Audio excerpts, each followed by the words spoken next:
उपमज्ञानतिमिरान्धस्य ज्ञानञ्जनशलाकया चक्षुरुन्मीलितं येन तस्मै श्रीगुरवे नमः।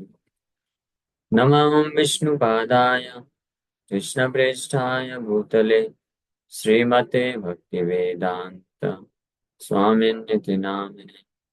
नमस्ते सारस्वती देवे गौरवाणी प्रचारिणे निर्विशेष शून्यवादी पाश्चात्य देश तारिणे नित्यानंद नमस्तुभ्यं प्रेमानंद प्रदायिने कलौ कल्मषनाशाय जानवापतये नमः।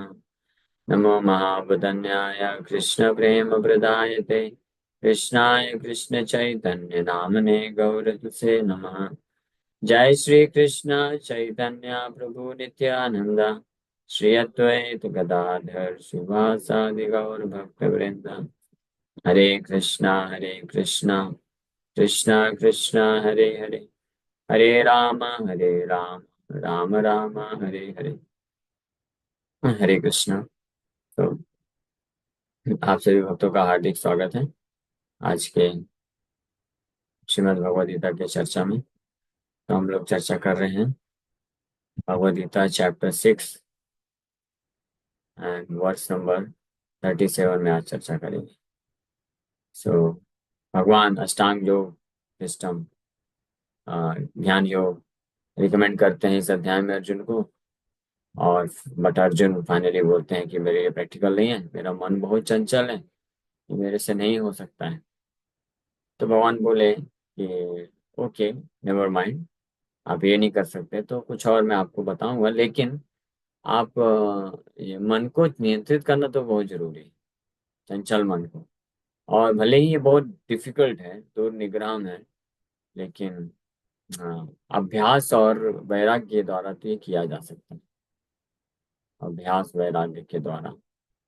और ये मेरा मत है कि जो व्यक्ति अपने मन को नियंत्रित नहीं कर सकता है वो कभी भी योग मार्ग में दुष्प्राप्ति में मत, योगो दुष्प्राप, योग में यानी इस आत्म साक्षात्कार को प्राप्त नहीं कर सकता है।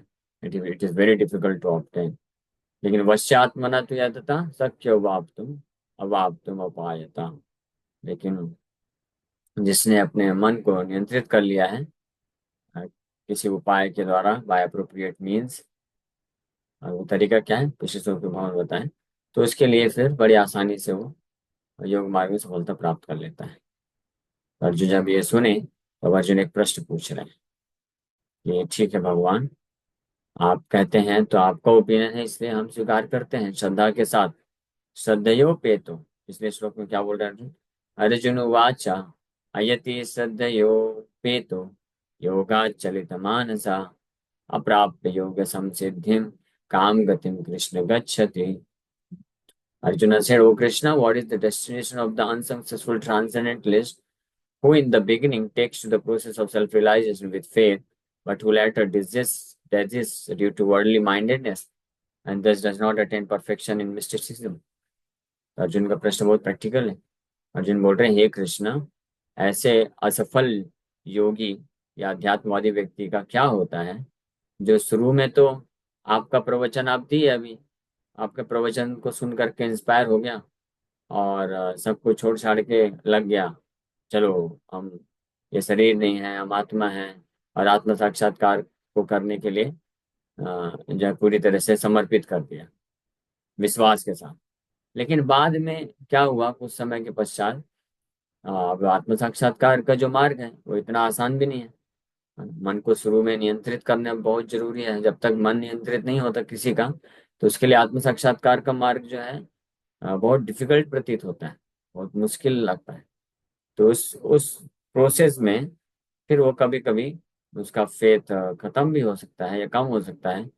और भौतिक आकर्षण, वर्ल्डली माइंडेडनेस, योगात चलित मानसा अर्जुन बोल रहे हैं, उसके कारण व्यक्ति माया में फंस सकता है और परम सिद्धि को ना प्राप्त करे। तो ऐसे व्यक्ति का क्या होता है, what is the destination of such unsuccessful transcendentalist? ऐसे असफल योगी का क्या गति होगा, कृष्ण आप ये बताइए। अयति इसलिए बोला गया। यति, यति मतलब ट्रांसेंडेंटलिस्ट। यति सन्यासी को भी यति बोला जाता है।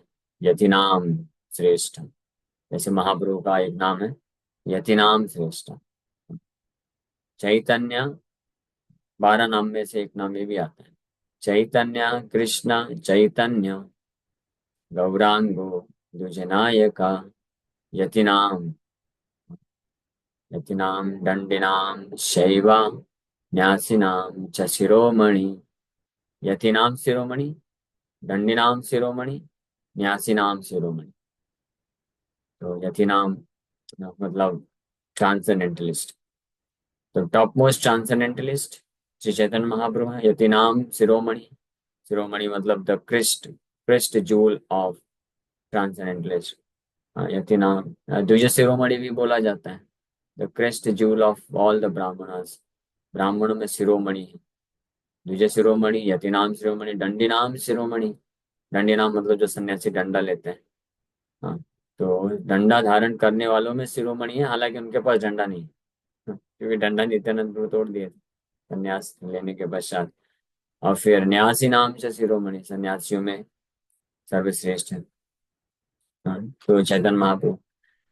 तो लेकिन यहाँ पे अर्जुन पूछ रहे हैं अयति, अयति मतलब जो फेल हो गया, ये is no more a transcendentalist, विचलित हो गया। तो ऐसे जो अयति लोग हैं, हालांकि ये अयति लोग कभी अयति नहीं बनेंगे, हमेशा यति बने रहेंगे अगर यति नाम शिरोमणि का आश्रय लें। One who takes firm shelter of यति नाम शिरोमणि Shri Chaitanya Mahaprabhu, he will never become अयति।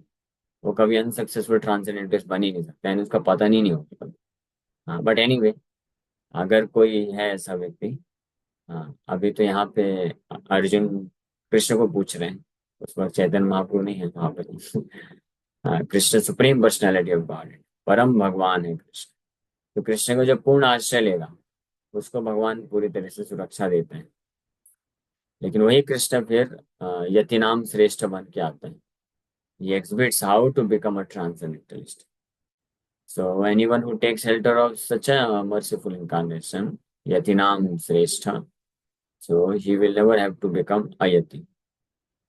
लेकिन अर्जुन का प्रश्न है कि ऐसा आयति अगर कोई बन जाता है, अनसक्सेसफुल, हाँ, विफल, विफल अध्यात्मवादी व्यक्ति, जो कि श्रद्धेयोपेतो, श्रद्धया उपेता, श्रद्धा श्रद्धा के साथ उपेता, इंगेज किया था अपने आप को इस योग मार्ग में, लेकिन कालांतर में योगात, योगात मतलब from this yoga, from the mystic link, from the yoga, चलित मानस, उसका मन जो है चल गया, चला गया, विचलित हो गया, यानी मार्ग से भटक गया। कर रहा था श्रद्धा के साथ, हाँ, भगवान कृष्ण के प्रवचन को सुन करके, शास्त्र पढ़ करके, किसी भक्त के द्वारा प्रेरित होकर के, कोई सब संसार को छोड़ करके योग मार्ग में लग गया। लेकिन अभी मन तो सांसारिक वस्तुओं को नहीं छोड़ पाए, मन तो अभी शुद्ध नहीं पूरी तरीके से, तो मन उसको लेकर के चला जाता है। चलित मानसा इसलिए लिखा हुआ है, who has such a mind which gets deviated, मन उसका निकल गया। तो अप्राप्त योग संसिद्धि, इस प्रकार से he fails to attain योग संसिद्धि, हाईएस्ट परफेक्शन इन मिस्टिसिज्म। योग मार्ग में है, लेकिन योग मार्ग के मंजिल तक नहीं पहुंच पाए, मंजिल तक, डेस्टिनेशन तक पहुंचने के पहले ही मन उसको चलित कर दिया, विचलित कर दिया, डेविएट कर दिया मार्ग से। तो इसलिए अप्राप्य योग संसिद्धि, ऐसे ऐसा अयति, इसलिए अयति अनसक्सेसफुल ट्रांसेंडेंटलिस्ट, जो कि योग संसिद्धि को प्राप्त नहीं कर पाता है, क्योंकि मन उसका चलित हो जाता है योग से। हालांकि वो श्रद्धा पूर्वक अपने आप को योग मार्ग में स्थित किया था। तो ऐसे व्यक्ति का काम गतिम कृष्ण गच्छति, what is the destination of such a person, ये प्रश्न है अर्जुन का, बहुत प्रैक्टिकल है ना प्रश्न। तो योग मार्ग में स्थित रहने के लिए इसलिए मन को नियंत्रित करना बहुत जरूरी है। तो जिसका चलित मन है, चलित मन या विचलित मन, तो विचलित मन है जिसका, तो वो योग मार्ग में नहीं टिक पाएगा, तो डेविएट हो जाएगा, इधर उधर भटक जाएगा। और फिर सिद्धि, सम सिद्धि को प्राप्त करने के पहले ही हाँ, इसलिए अप्राप्य योग समसिद्धि बोला गया है। यानी पूर्ण रूप से सिद्धि को प्राप्त करने तक नहीं पहुंच पाएगा, क्योंकि योग मार्ग में आता है कोई व्यक्ति तो कुछ कुछ सिद्धियां मिलने लग जाती हैं। बट सम सिद्धि, हाईएस्ट परफेक्शन, सम सिद्धि है पूरी तरीके से भौतिक वासनाओं से, बंधन से मुक्त होकर के कृष्ण के चरण कमलों में आश्रय प्राप्त कर लेना, दैट इज सम सिद्धि, हाईएस्ट परफेक्शन। सर्वे सम सिद्धि मतलब सम्यक रूपेण सिद्धि, सर्वश्रेष्ठ सिद्धि। लेकिन जब योग मार्ग में कोई आता है, अध्यात्मवादी बनता है, चाहे कोई भी योग मार्ग हो, ज्ञान मार्ग है, ध्यान मार्ग या भक्ति मार्ग है, तो इसमें सिद्धियां मिलने लग जाती हैं। जैसे जैसे व्यक्ति आगे बढ़ता है, समय जैसे जैसे व्यतीत करता है, योग मार्ग के साधन को, नियम कानून को पालन करना चालू करता है, तो उसके जीवन में भौतिक सिद्धियां, भौतिक स्तर की सिद्धियां सबसे पहले आने लग जाती है ना। भौतिक लाभ मिलने लग जाता है, नाम प्रतिष्ठा मिलने लग जाता है। और कभी कभी तो ये जो सिद्धियां होती हैं, अष्ट सिद्धियां, इसमें से भी कुछ कुछ सिद्धियां मिलने लग जाती हैं। तो ये सब सिद्धियों के कारण क्या होता है, व्यक्ति इस संसार में विचलित होने की संभावना रहती है। उन सिद्धियों का गलत इस्तेमाल करके वो वापस से जो मन में वृत्तियां होती हैं, प्रवृत्तियां होती हैं, मन की जो प्रवृत्तियां हैं भोग करने की, वो उधर मन उसको चलित कर सकता है, डेविएट कर सकता है। तो ये अर्थ है यहाँ पे कि भी कि योग मार्ग से मन किसका विचलित होता है, जब सिद्धियां कुछ कुछ मिलती है वो आगे बढ़ता है योग मार्ग में, तो पूजा लाभ प्रतिष्ठा, कनक कामिनी पूजा लाभ प्रतिष्ठा, ये प्राप्त होने लग जाता है योग मार्ग में, जो जैसे जैसे सिद्धियां प्राप्त करता है। चाहे भक्ति भक्ति योग में भी, स्पेशली भक्ति योग में आगे जैसे भक्ति बढ़ता है। भक्ति योग में जो गंभीर भक्त होता है, तो वो जो पापमय, पाप की प्रवृत्तियां होती हैं, पाप की प्रवृत्तियों को तो से छुटकारा प्राप्त कर लेता है, चार नियम स्ट्रिक्टली पालन करने लग जाता है। लेकिन फिर तो अनर्थ से धीरे धीरे मुक्त हो जाता है। लेकिन फिर भक्ति ठाकुर बताते हैं कि भक्ति करने के कारण भक्ति भक्ति जनित अनर्थ होते हैं। भक्ति करने के कारण कुछ अनर्थ उत्पन्न हो जाते हैं, और वो यही है। भक्ति करने के कारण वो पूजा लाभ प्रतिष्ठा इत्यादि जब मिलने लग जाता है, सो ईश्वर भाव उत्पन्न होने का चांस रहता है, तो उससे भी चलित मानसा हो जाता है, मन विचलित हो सकता है। और इसलिए जो समसिद्धि है, समसिद्धि है, समसिद्धि क्या है, हरितोषणम। हाँ, समसिद्धिम हरितोषणम, भगवान हरि को संतुष्ट करना, उनको पूरे शुद्ध भाव से, अन्याभिलाषिता शून्यम हो करके शुद्ध भाव से भगवान कृष्ण का सेवा करना, ये हाईएस्ट परफेक्शन, कंप्लीट परफेक्शन है। इसको शुद्ध भक्ति की स्तर बोलते हैं, शुद्ध भक्त बोलते हैं सब, भक्त जो इसमें पहुंचता है।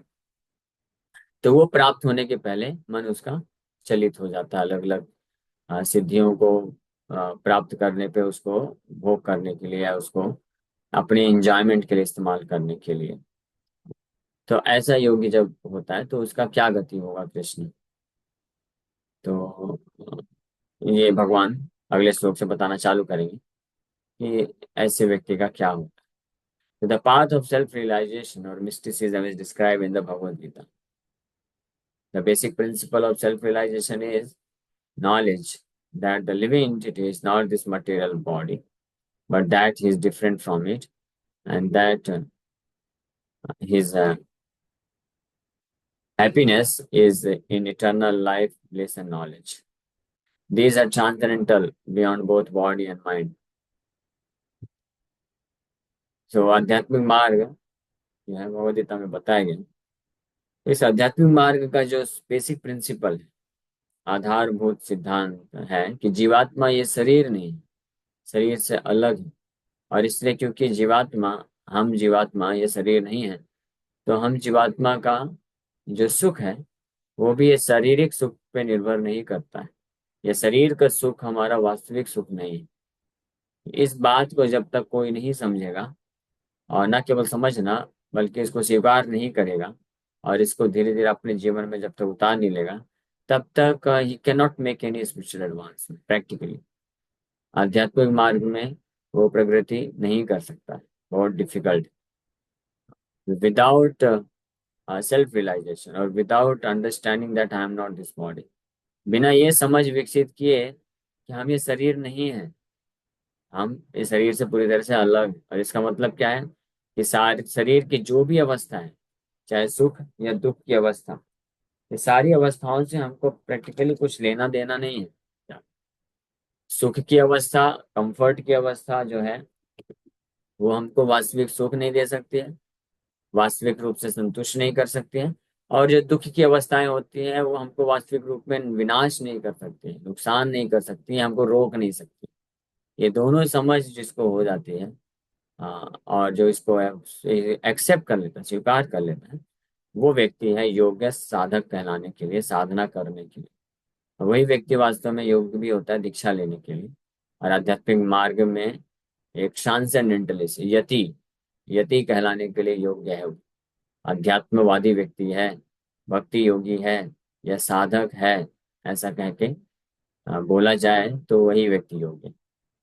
जब तक इस स्तर पे कोई नहीं पहुंचता है तो वास्तव में वो साधक नहीं है, और ना ही वो भक्ति योगी है, और ना ही वो वास्तव में दीक्षित है, ऐसा। तो इसलिए इस स्तर पे आना बहुत जरूरी है। इसलिए भगवद गीता में सबसे पहला ज्ञान भगवान यही दिए कि अपने आप को शरीर मत समझो। शरीर जैसे ही समझेंगे, फिनिश वहीं पे गेम, शरीर के स्तर पे आ गए।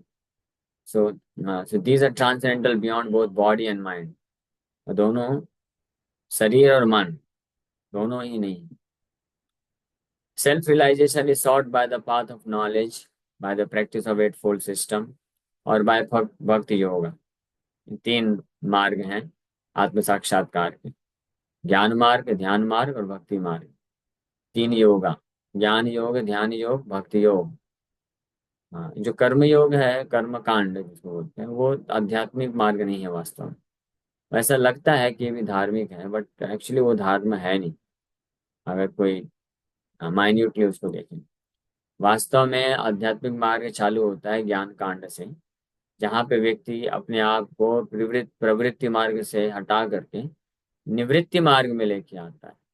यानी धर्म के सिद्धांतों को पालन करता है, कुछ भौतिक लाभ प्राप्त करने के लिए नहीं, बल्कि अपने आप को भौतिक जगत से परे जो है साक्षात्कार रियलाइज करने के लिए। From that point onward actual spiritual life begins.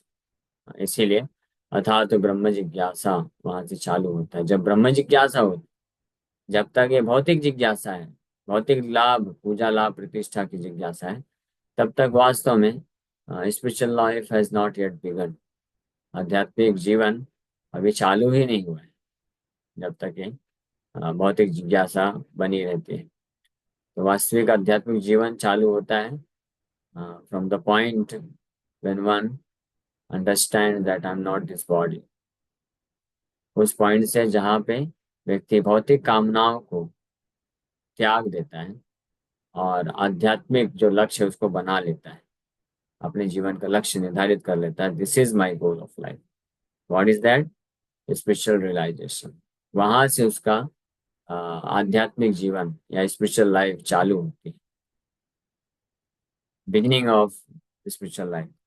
भगवत गीता को ABCD ऑफ स्पिरिचुअल लाइफ बोला जाता है, and the end most fundamental knowledge. Bhagavad Gita का भी जो सबसे फंडामेंटल नॉलेज है वो ये है कि हम ये शरीर नहीं, यहाँ से स्टार्ट होता है। So in each of these processes, one has to realize the constitutional position of the living entity, his relationship with God, and the activities whereby he can reestablish the lost link and achieve the highest perfection stage of Krishna consciousness. तो ये जो तीन मार्ग हैं, ज्ञान मार्ग, ध्यान मार्ग और भक्ति मार्ग, ये तीन जो हैं जीवात्मा के कॉन्स्टिट्यूशनल पोजीशन यानी वास्तविक स्थिति को रियलाइज करने के लिए। तो जो पहला मार्ग है उसमें व्यक्ति, ज्ञान मार्ग, तो उसमें फर्स्ट स्टेप रियलाइजेशन होता है कि I am not this body, अहम ब्रह्मास्मि। फिर जब ध्यान मार्ग में पहुंचता है, then he can realize his relationship with God. परमात्मा भी आ जाता है, ना केवल आत्मा, ना केवल ब्रह्म, बल्कि परम ब्रह्म या परमात्मा को भी जानता है, उनके संबंध को जानता है। एंड फाइनली जब परफेक्शनल स्टेज में पहुंचता है भक्ति मार्ग के द्वारा, तो then the activities whereby he can reestablish the lost link and achieve the highest perfect stage of Krishna consciousness, वहां से कार्य भी चालू होता है। भगवान के साथ संबंध जान गया, अपना जो लॉस्ट लिंक है उसको रिस्टेब्लिश करता है, और फाइनली कृष्ण कॉन्शियस बन जाता है। So following any of the above mentioned three methods, one is sure to reach the supreme goal sooner or later। ये तीन मेथड्स को, ज्ञान, ध्यान और भक्ति को अगर कोई फॉलो करता है तो धीरे धीरे या जल्दी परफेक्शन को, अंतिम लक्ष्य को प्राप्त कर सकता है। अगर भक्ति मार्ग को स्वीकार किया डायरेक्ट, तो जल्दी जल्दी सुप्रीम गोल को प्राप्त कर लेगा, फाइनल गोल। ध्यान मार्ग को और ज्ञान मार्ग को किया तो डिले होगा, क्योंकि उसके द्वारा धीरे धीरे शुद्ध होगा, और फिर कई जन्मों के बाद जो है वह जब इस ज्ञान पे पहुंचेगा कि हम ये शरीर नहीं है, आत्मा है, और हम और परमात्मा होते हैं, हमारा उनके साथ संबंध है, हम उनके अंश हैं, फिर अपने आप को भक्ति मार्ग में लगाएगा। तो आना इधर ही है, भक्ति मार्ग के थ्रू ही जाके परफेक्शनल स्टेज को प्राप्त करेगा, द मोस्ट परफेक्शनल स्टेज, सिद्धि को। So this was asserted by the Lord in the second chapter। दूसरे अध्याय में ये भगवान ऑलरेडी बता चुके हैं। क्या बताया भगवान? Even a little endeavor on the transcendental path offers a great hope for deliverance। Little endeavor means नेहा विक्रमो न स्वस्ति प्रत्यवायो न विद्यते स्वल्पमपि अस्य धर्मस्य त्रायते महतो भयात्। कि इस आध्यात्मिक मार्ग में, इन स्पिरिचुअल लाइफ, अगर कोई थोड़ा सा भी स्वल्प मात्रा में भी कार्य करता है, तो अपने आप को बड़े से बड़े डर से, कष्ट से वो बचा सकता है, और धीरे धीरे प्रगति कर सकता है परफेक्शनल स्टेज की तरफ। So out of these three methods, the path of Bhakti Yoga is especially suitable for this age because it is the most direct method of God realization. To be doubly assured, Arjuna is asking Lord Krishna, confirm his former statement. One may sincerely accept the path of self-realization, but the process of cultivation of knowledge and the practice of the Eightfold Yoga system are generally very difficult for this age. Therefore, despite constant endeavor, one may fail for many reasons. First of all, one may not be sufficiently serious about following the process. To pursue the transcendental path is more or less to declare war on the illusory energy. तो ये जो तीन methods हैं, ज्ञान, ध्यान और भक्ति मार्ग, इसमें से जो भक्ति योग का मार्ग है, ये सबसे सरल है, सहज है, और इस युग के लिए पॉसिबल है। ये direct method of God realisation, most direct method भगवत साक्षात्कार प्राप्त करने का। जो इस योग मार्ग में, किसी भी योग मार्ग में कोई कितना भी कांस्टेंट इंडेवर करे, प्रयास करे, लेकिन फिर भी चांसेस हैं हमेशा इससे विचलित होने का, अयति बनने का। इसीलिए जो है अर्जुन यहाँ पे प्रश्न पूछ रहे हैं हमारे लाभ के लिए, कि अगर ऐसा हो जाता है कृष्ण किसी के साथ, जो योग मार्ग में लग तो गया लेकिन बाद में विचलित हो गया, then what happens to him, उसका क्या डेस्टिनेशन होता है? क्योंकि आध्यात्मिक जो मार्ग होता है, it is more or less to declare war on the illusory energy, यानी माया, माया के खिलाफ युद्ध छेड़ना है आध्यात्मिक मार्ग में आना। इसलिए one has to be very very careful. व्यक्ति को बहुत सावधान होना होगा। जैसे भी युद्ध की आशंकाएं बनी हुई है ना, लोग कितने सावधान हो रहे हैं, खुद भी सावधान हो रहे हैं और दूसरों को भी सावधान करते जा रहे हैं। ये तो कुछ भी युद्ध नहीं है। हम स्पिरिचुअल लाइफ में आए हैं, तो उसमें हमने माया के खिलाफ युद्ध छेड़ दिया है। जैसे अभी भारत ने बॉम्ब डाल दिया, आतंकी अड्डों को जो है साफ कर दिया, तो ये करते ही तुरंत वो लोग अपोजिट पार्टी वाले बिल्कुल जो है अलर्ट हो गए हैं, अब वो कुछ भी कर सकते हैं। तो पूरे भारत जो है इसमें लगे हुए हैं कि हमको बिल्कुल केयरफुल रहना है, एक भी चांस नहीं देना है। हाँ, तो अच्छी बात है। और सबको मॉक ड्रिल करने के लिए प्रेरित किया जा रहा है, अच्छी बात है, वो तो करना ही है, सही बात है, अच्छी बात है। लेकिन हमको ये चीज इसमें भी अप्लाई करना चाहिए, सोचना चाहिए कि हम जब भक्ति मार्ग में आते हैं और जैसे ही हम डिसाइड करते हैं कि 4 नियम हम पालन करेंगे, नो मोर मीट ईटिंग, नो मोर इंटॉक्सिकेशन, नो मोर इलिसिट सेक्स, नो मोर गैम्बलिंग, तो it's something like similar activity कि माया के अड्डे में जा करके माया के ऊपर अटैक कर दें। तो माया ऐसे शांत नहीं बैठने वाली। तो हमको फिर मॉक ड्रिल नहीं, एक्चुअली में हमको बहुत केयरफुली अपने आप को प्रिपेयर्ड रखना है। Any time, any moment, any where Maya में come an attack on us. तो इतना हम केयरलेस नहीं बन सकते। माया के पोटेंशियल को अंडर एस्टिमेट नहीं कर सकते। भक्ति में आने के पहले अलग केस था, अभी भक्ति में आ गए हैं तो one has to be 100 times more careful. वो बोलते हैं ना, फूक फूक के कदम रखना, या छाछ का जला दूध को भी नहीं, सॉरी, दूध का जला छाछ को भी फूक फूक के पीना। इतना केयरफुल होना चाहिए व्यक्ति को। जितना अभी लोग सीरियस हो रहे हैं कि युद्ध की स्थिति हो रही है, तो केयरफुल रहना चाहिए। तो माया के साथ तो कांस्टेंट युद्ध है, उसमें क्यों केयरफुल नहीं होते हैं? जो माया के साथ कांस्टेंट युद्ध में केयरफुल होना मतलब जो नियम कानून उसको स्ट्रिक्टली पालन करना। मतलब सुबह जल्दी उठना बहुत इंपॉर्टेंट है।